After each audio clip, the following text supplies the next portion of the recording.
ব্রয়লারটিকে ছোট লোবেট দিয়ে সুন্দরভাবে রাজবাড়ী মোড় থেকে কানাইপুরে তেঁতুলতলার ফ্যাক্টরির ভিতরে আনা হয়েছে।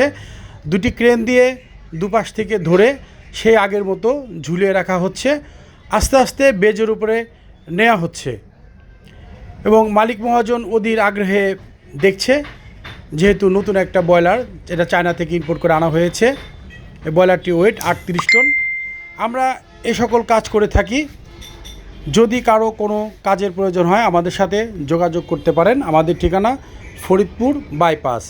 এখন যাই হোক, ব্রয়লারটিকে বেজের উপরে আস্তে আস্তে নেওয়া হচ্ছে, কারণ দুটো ক্রেন দিয়ে কাজ করলে দ্রুত কাজ করা একটু কষ্ট হয়। তো যেহেতু মালটা 38 টন ওয়েট, তো আমরা দুটি ক্রেন দিয়ে দুই পাশে দিয়ে আস্তে আস্তে মালটি ব্রয়লারটি বেজের উপরে নেওয়া হয়েছে। এখন আস্তে আস্তে ডাউন দিয়ে বসানো হচ্ছে।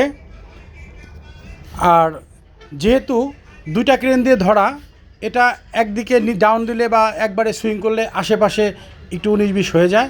তো সেক্ষেত্রে এখানে বসানোর ক্ষেত্রে একটু সময় লাগছে। আপনারা দেখতে পাচ্ছেন, তো এখনই প্রায় বসানো শেষ হয়ে যাবে। পুরো ভিডিও দেখার জন্য ধন্যবাদ। যারা লাইক দিয়েছেন তাদের অনেক অনেক ধন্যবাদ।